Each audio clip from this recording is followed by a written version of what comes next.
Isot mo.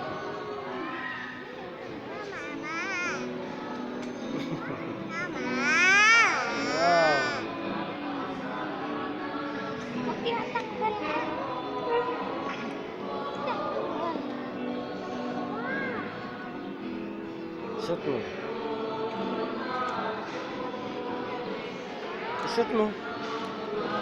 Isot mo, be. Nag-video ako eh.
Bago po natin simulan ang pagdiriwang ng sakramento ng binyag, ipapaliwanag ko po muna sa inyo ang kahulugan at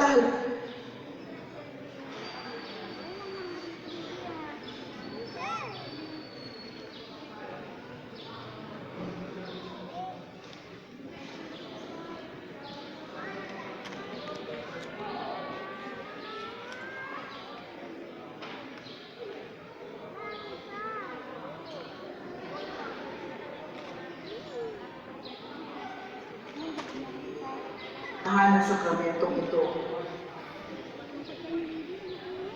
Ang ating simbahang Katolika po ay may 7 sakramento. Ito ay tinatag ng ating Panginoon si Jesucristo. Ano-ano nga po ba ang 7 sakramentong ito? Natatandaan pa po ba ninyo? Ang 7 sakramento ay ang mga sumusunod. Sakramento ng binyag,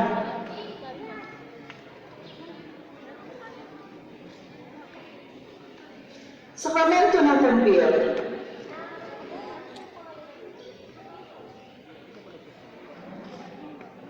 sakramento ng banal na Eucharistia,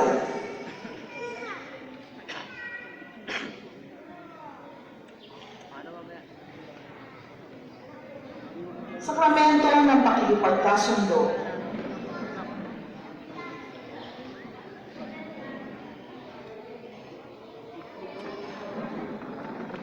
sakramento ng pagbabahid ng langis sa may sakit,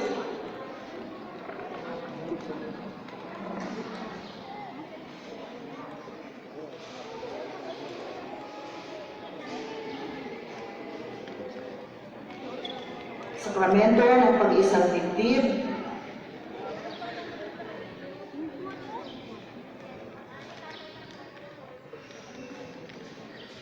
at sakramento ng banal na orden.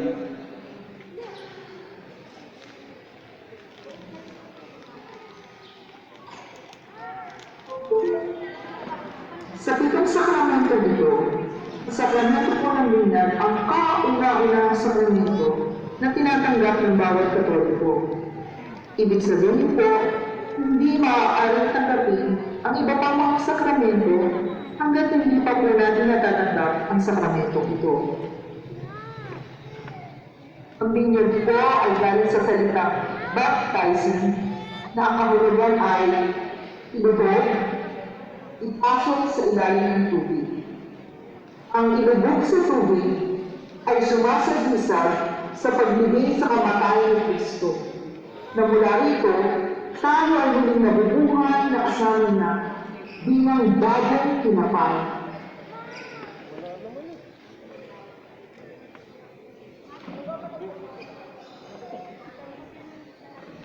Bakit kailangan tayong magpabinyag? Mismo ang ating Panginoong Hesus ang nagsabi na ang binyag ay kailangan sa ating kaligtasan. Sinabi niya, maliban ang tao panganak sa tubig at sa Espiritu, hindi siya paghaharian ng Diyos. Sa Ebanghelyo naman ni San Marcos, sinabi niya, ang sumasampalataya at nabinyagan ay maliligtas, ngunit ang hindi sumampalataya ay parurusahan. Bago siya susumakyat sa Ama, sinabi niya sa mga apostoles, humayo kayo at gawin niyong alagad ko ang lahat ng bansa. Binyagan niyo sila sa ngalan ng Ama, at ng Anak, at ng Espiritu Santo.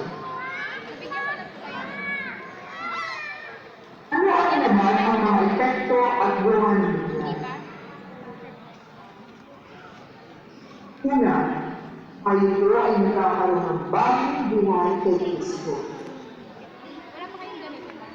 Ibig sabihin po nito, tayo napapatawad sa ating mga kasalanan. Wala nang malang, nanggaling natin sa ating mga unang mga magulang na sina Eva at Adan. Para naman po sa mga kandidat na binibigyan, naaalis din po ito ang personal na kasalanan. Alexa, Paracueles. Pangalawa, sa sakramento ng binyag, ginagawad sa atin ang biyaya ng papabanal. Nabigyan po na po kayo ng baptismal dress? Yung resibo. At ito, Meron na po kayo. tayo ang nabibigyan ng pag-anak ng Diyos Ama at kapatid ni Kristo. Ito lang. Pang-apat, tayo ay naging templo ng Espiritu Santo. Lalagyan niya sa Ang gabi. lima, Alin? tayo ay naging kasal ng simbahang katolika. Ang anim, tayo rin po ay naging mga Kristiyano o mga tagasunod ng Kristo.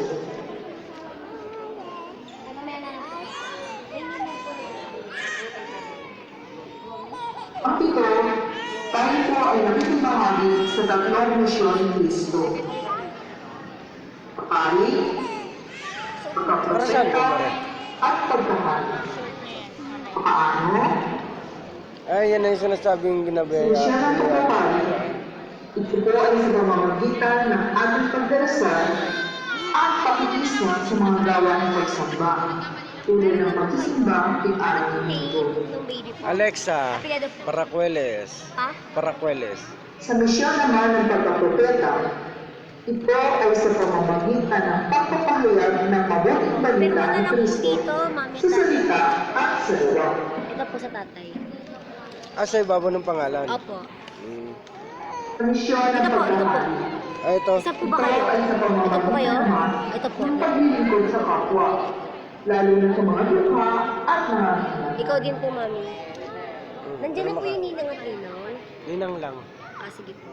Lista na lang po pangalan. Matapos nating malaman ang mga epekto at bunga ng binyag, sino-sino nga ba ang maaaring magbinyag?